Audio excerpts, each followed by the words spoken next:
The Jack Benny Program, presented by Lucky Strike. American.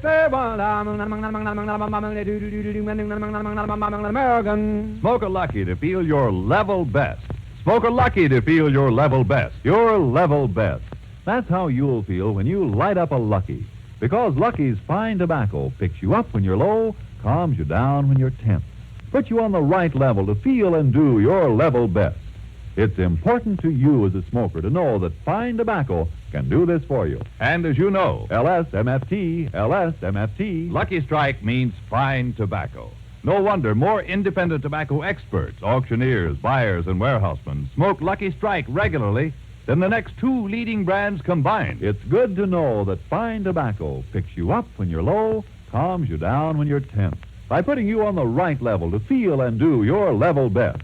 That's the Lucky level, so smoke a Lucky to feel your level best. Yes, the next time you buy cigarettes, remember, Lucky's fine tobacco puts you on the right level, the Lucky level, to feel your level best and do your level best. Smoke a Lucky to feel your level best. Get on the Lucky level, where it's fun to be alive. Get a carton of Luckies and get started today.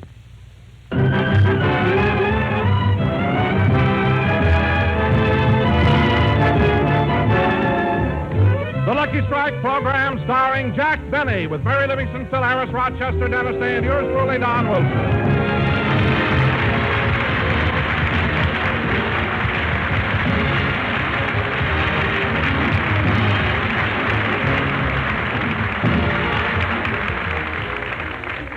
And now, ladies and gentlemen, we bring you our master of ceremonies, who today... Wait a minute, Don. Wait a minute, just a minute. Today, I'd like to have the honor of introducing you. Me? Yes, Don. Now, give me the microphone. Ladies and gentlemen, it gives me great pleasure to bring you the man who was selected by Fame magazine as America's outstanding radio announcer for 1948. And here he is, Don Wilson.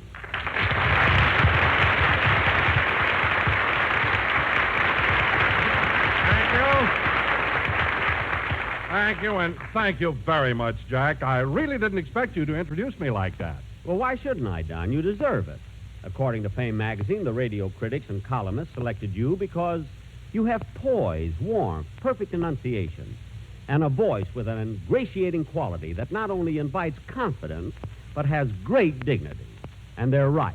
Jack, you'll never know how much I appreciate your saying that on the air.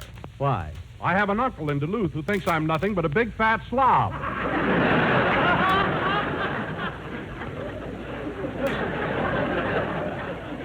Oh. Well, Don, I don't care what your uncle thinks. I go by Fame magazine, and they chose you the #1 announcer for 1948. And to show you my appreciation, I'm going to double your salary. Oh, Jack. No, Don. No, you deserve it. Next week, your check will be exactly double. Well, gosh, Jack, thanks. And I hope you make good use of the extra money because the following week you'll be back to your original salary. What? You're only giving me a raise for 1 week? Certainly, you were chosen the best announcer for 1948. Now, the following week will start the new year, and who knows who they'll choose in 49. You know, when they take that poll next year, your uncle may be right.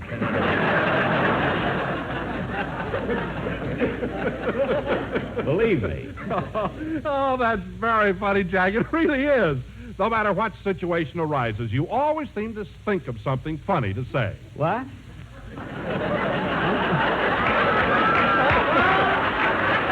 You got the award for the best announcer. No, I really mean that, Jack. I really mean that, you know, and it's very funny. It really is. You always say funny things, and it's no wonder in the very same issue of Fame magazine, you were selected as the nation's #1 comedian. I was? Yes. Really? Certainly, Jack. It was a wonderful article about you. It was right in the middle of the magazine on page 29.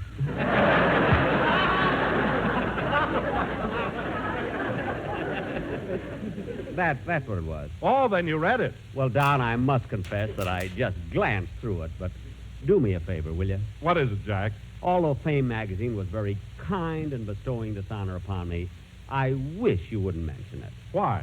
Look, Don, every member of the cast will come in and start congratulating me and making such a big thing out of it. You know, I'll be terribly embarrassed. Well, Jack, now I can understand why the article paid such a glowing tribute to your modesty. It did? Yes, on page 32. It was right opposite the ad for Vigoro.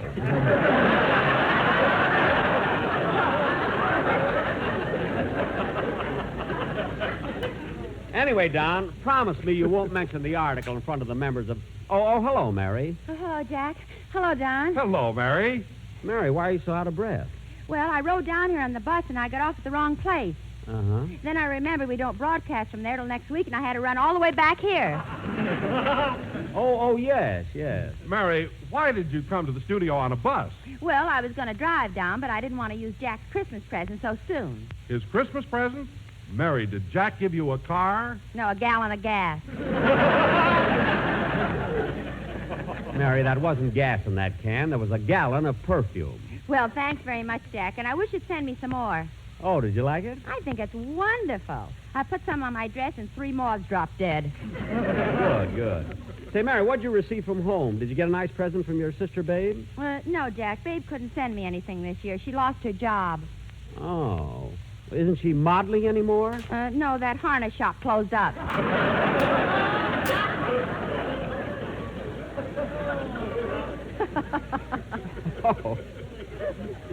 Oh, well, that's a shame. Yeah, and I sent her a peekaboo blanket for Christmas. Gee, it would have looked nice on her, too. Well, anyway, Mary, come in. Is Jack Benny here? Yes, I'm Jack Benny. Well, where's the stuff? Stuff? What stuff? I'm from Beacon's Van and Storage Company. I understand you're moving. Well, not till next week. I'll see you later. Oh, no, you don't. I'm going to sit down and wait. Well, you don't have to wait. Well, are you sure you're going to move? Yes. What are you so worried about? Well, last November we had 5 trucks waiting in front of the White House, and you know what happened to that job.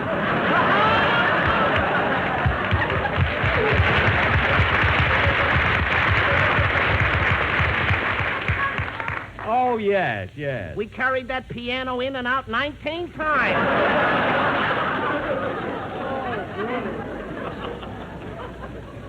Well, don't worry about this one. I'll carry my own violin. Goodbye. Oh, say, Jack, that was a pretty clever remark you just made about carrying your old violin. It was funny, wasn't it, Mary? Yeah. By the way, Jack, did you see that article in Fame magazine? Oh, forget it, Mary. But, Jack, a person should be proud to have Fame magazine write such nice things about him. Mary, please, not in front of all these people. It's embarrassing. Well, why shouldn't I talk about it? I think it was a wonderful tribute to Don. I know, Mary, but... Oh, Don. Yes, they selected him as the #1 announcer in radio. I know. Mary, I hope you won't think I'm boasting, but I'm very proud of that article, especially where they commented on my resonant voice. Resonant voice.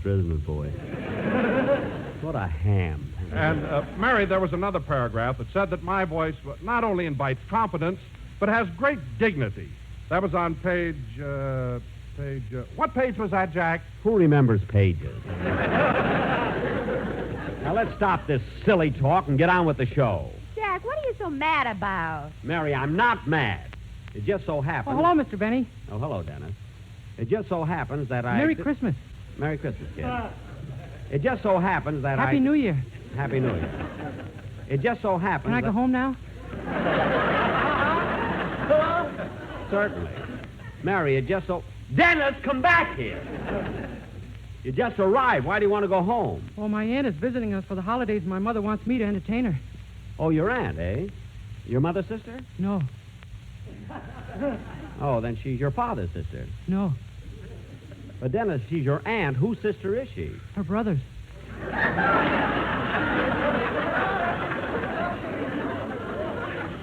Well, for heaven's sake, who's her brother? Oh, I don't know. Since I got 2 shows, we picked up a lot of relatives.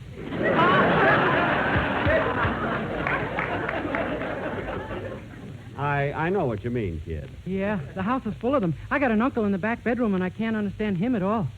Why? He says he's from Duluth, and he hates Don Wilson. Well, then, Dennis, shake hands with Don Wilson. You must be blood relatives. Then why has he got all the blood? I don't know!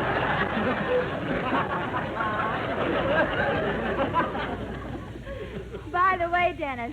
I want to thank you for the Christmas gift you sent me. Oh, did you like it? Yes, but, Dennis, there was only one silk stocking in the package. One of them must have got lost. Oh, no, I've got the other one at home. Wait a minute, Dennis. Only one silk stocking? Why didn't you give Mary both of them? Well, my mother said if you send too much to a girl, she'll think you're serious. If sound effects didn't cost so much, I'd have a gunshot right here. Go ahead, kid. Let's hear your song. Okay.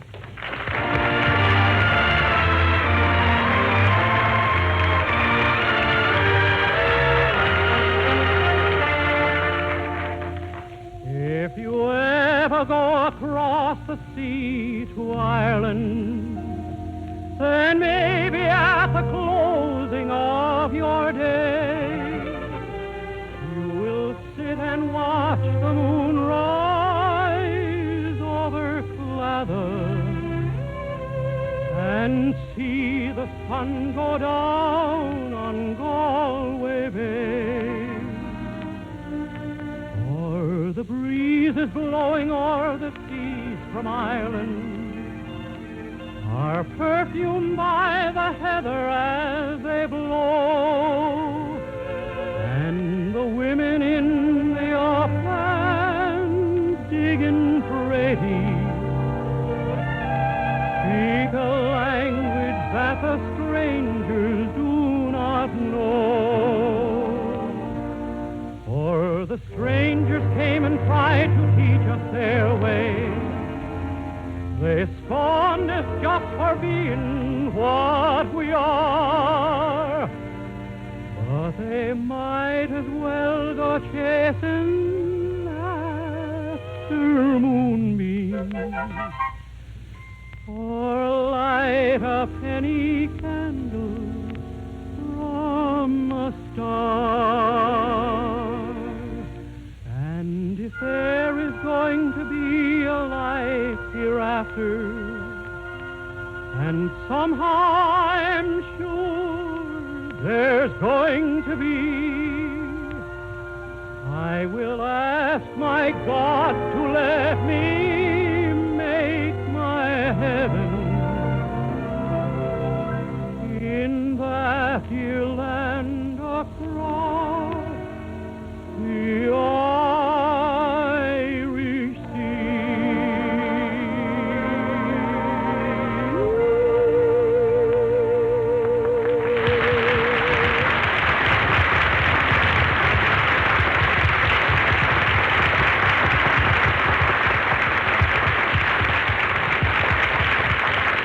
That was Galway Bay, sung by Dennis Day, and very good, Dennis. In fact, I don't think anybody could have sung it as well. Oh, yeah?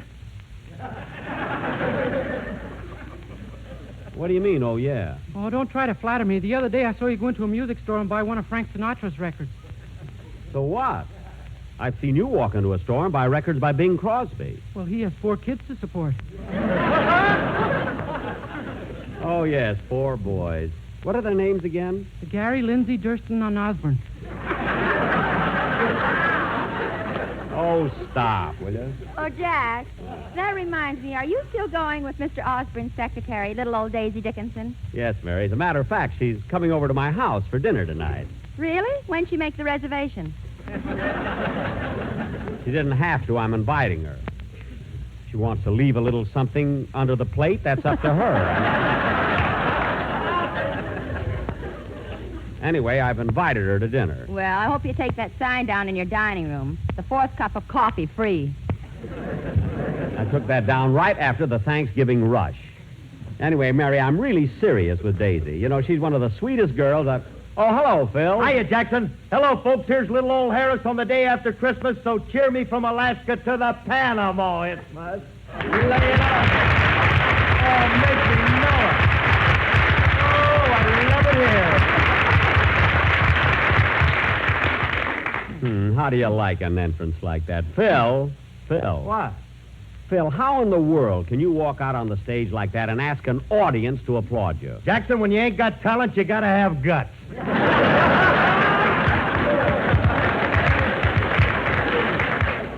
That I can believe. Yeah. Hey, hiya, Livy. Say, Liv, I don't want you to think I forgot you this Christmas. Well, Phil, I was a little bit hurt when I didn't even get a card from you. A card? Listen, doll face.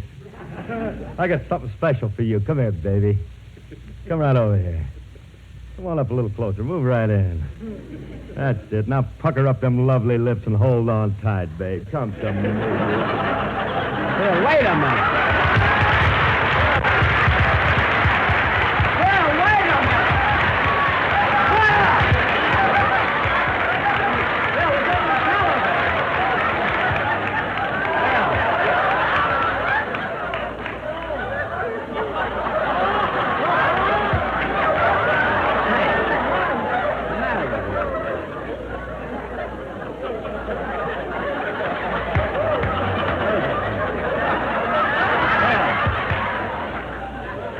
Hey, Libby, wrap that as a gift and it'll keep you warm till next year. Phil, you are without a doubt the most egotistical man I ever met in my life. Mary, why did you let him kiss you? Mary. Mary. She won't be able to talk for an hour or two.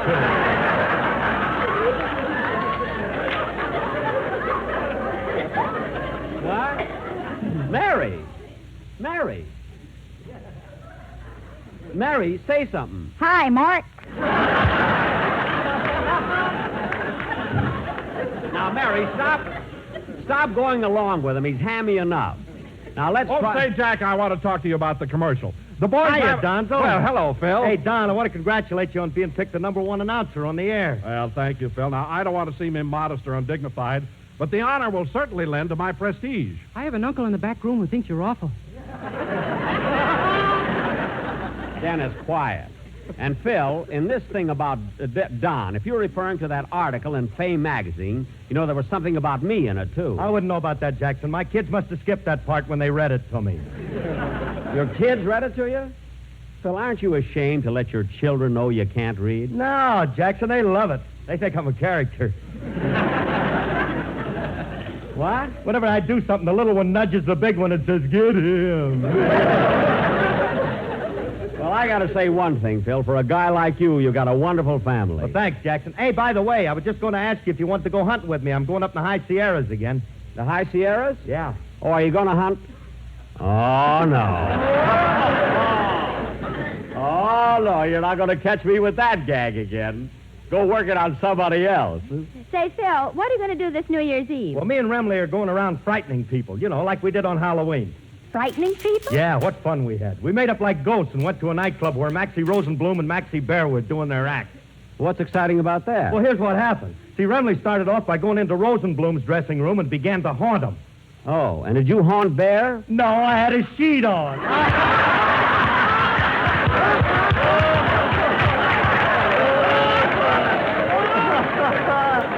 Oh, yes. Oh, Harris, you had to go a long way for that one, but it was worth the trip, kid. So long, kid. Bye, Phil. So long, Phil. I think... Say, Jack, what are you staring at the door for? I was just thinking about Phil. Remember what a nice, normal fellow he was before they started hiding microfilm in his head? Oh, well. Say, Jack, I want to talk to you about the commercial. The boys Just have a minute, Don. Before we get started with the commercial, there's something I want to phone Rochester about. Well, can't it wait till later? No, Don, this is important. I'm having my new girlfriend, Daisy Dickinson, over for dinner tonight. And I want to see if Rochester has everything all set. It'll only take a minute to call him. Say, Maple, what is it, Gertrude? Mr. Benny's line is flashing. Yeah, I wonder what portrait of Jenny wants now. I'll plug in and see. Yes, Mr. Benny. I'll bring your house immediately. Huh? Oh, yeah. Yeah, I got them. Thank you very much, and a Merry Christmas to you, too. Oh, yeah, they were just beautiful, and they fit me perfectly. Now I'll bring your house. Gertrude, what did Mr. Benny give you for Christmas? My 2 front teeth. Gee, I didn't even notice. Smile and let me see them. Oh, how lovely. To Gertrude, Merry Christmas, Jack Benny. Say, what did he give you, Maple? Well, Mr. Benny knows how I've always wanted to see a Rose Bowl game. And he's taken you to the game? No, he gave me his place in the ticket line. You know, he's awful thoughtful this time of the year and kind of cute, too. When he come in this afternoon, he tipped his hat to me, and I just had to kiss him. I know. I kissed him, too. He's a shrewd one, all right. Planting mistletoe in his toupee. Yeah, only he doesn't need mistletoe with me. I kind of go for him. Last night, he drove me up to the top of Mulholland Drive, and we parked there for hours. Why, Mabel Flapsaddle. Please, Gertrude, you're breaking the mood. Anyway, we drove up there early in the evening, and as we sat in his car, the city looked like a carpet of brilliant jewels as the millions and millions of lights went on. Oh, that must have been romantic. Romantic nothing. He just sat there wishing he owned the electric company.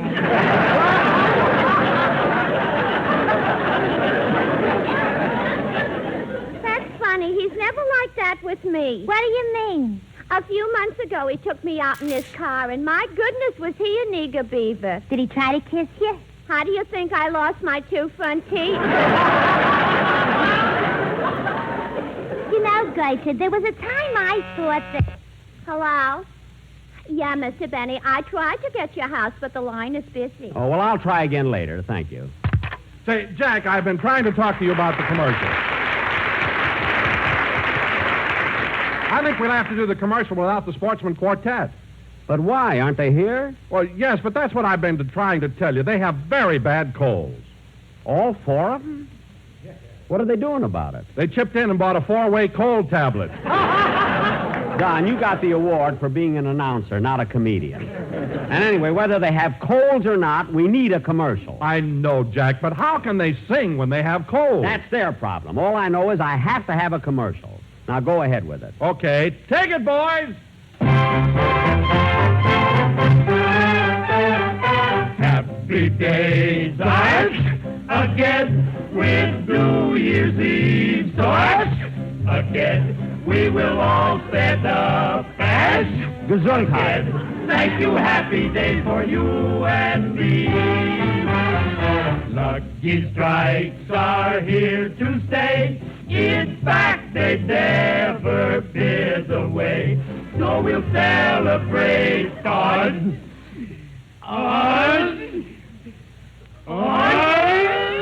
Fella! New Year's Day. Thank goodness. With an LSMFT. Too bad you've all got the flu. I can tell you just what to do. Get in bed and stay there. When we're low and things are rough, we'll light a lucky, take one puff. Then we'll feel much better, sure enough. Happy days are here again. Here again.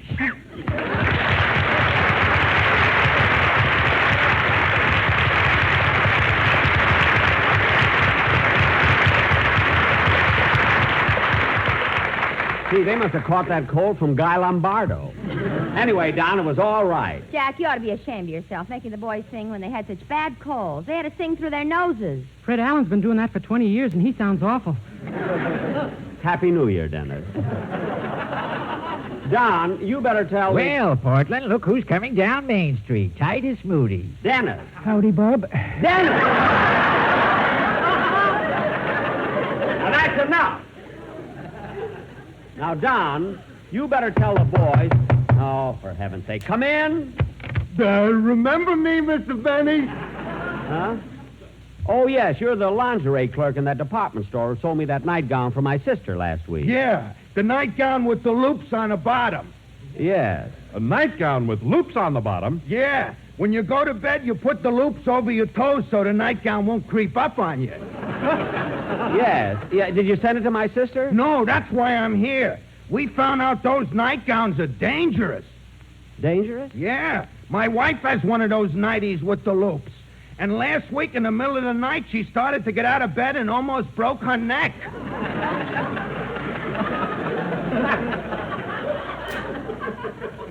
How? I mean, what happened? She had her loops over my toes.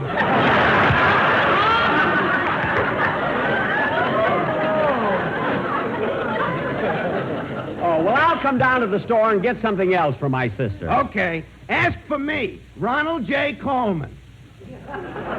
Ronald J. Coleman? I threw in the J so people won't confuse us. Well, I'll see you later. Goodbye. Goodbye. You know, Mary, I can't understand why they put a fella like him in the lingerie department. Well, Jack, maybe deep down inside he's very sensitive. How can he be sensitive? He came in here with a gopher sticking out of his collar. Anyway, I'll get it.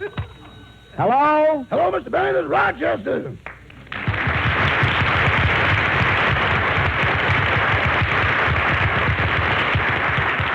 Oh, hello, Rochester. I was trying to get you before. Is everything ready for dinner tonight? Don't worry, boss. Everything will be fine. Just fine. Good. I really want to impress Miss Dickinson. Now, what'd you do about the champagne? Same as always. I slapped the mum's label on a bottle of ginger ale and put it on ice.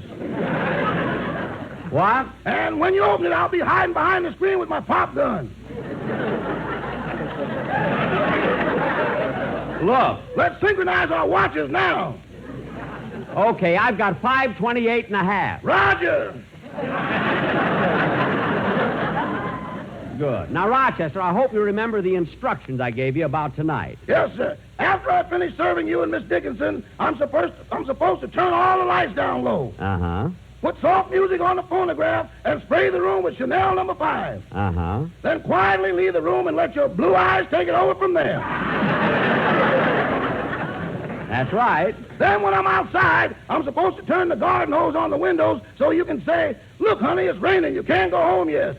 Yeah, but watch it tonight. The last time the window was open. The girl hadn't been Esther Williams, she would have drowned. Now, Rochester, fix everything up nice, and I'll be home in a few minutes. Okay. Goodbye. Goodbye. Oh, say, boss. Now what? I forgot to tell you. There was quite a bit of excitement today. An airplane flew over Hollywood and started skywriting. Skywriting? What did it say? Next week, Jack Benny's program moves too. Moves to where? Moves to where? I don't know. NBC's anti-aircraft shot him down.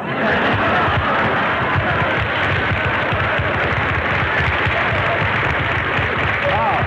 Well, we'll find out later. Goodbye, Rochester. Goodbye.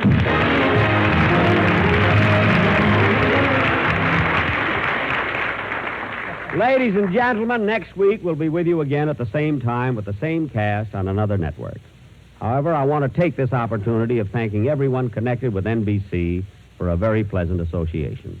And I also want to wish everybody a very happy New Year. Jack will be back in just a minute, but first... Smoke a Lucky to feel your level best. Smoke a Lucky to feel your level best. You see, Lucky's fine tobacco picks you up when you're low, calms you down when you're tense, puts you on the right level to feel and do your level best. It's good to know that fine tobacco can do this for you. And that's why it's so important that you select and smoke the cigarette of fine tobacco, Lucky Strike. For as every smoker knows, LSMFT, LSMFT, Lucky Strike means fine tobacco, mild, ripe, light tobacco. No wonder Lucky Strike is the overwhelming favorite of tobacco experts. For more independent auctioneers, buyers, and warehousemen smoke Lucky's regularly than the next two leading brands combined. So, smoke a Lucky to feel your level best. Get on the right level, the Lucky level, where there's real joy in living, where it's fun to be alive. The Lucky level, where you feel your best and do your best. Smoke a Lucky to feel your level best. Smoke a Lucky to feel your level best. Get on the Lucky level, where it's fun to be alive. Get a carton of Luckies and get started today. Good night, everybody. Ladies and gentlemen, listening again next Sunday to the Jack Benny program, which will be heard on another network at the same time. This is NBC, the national broadcast.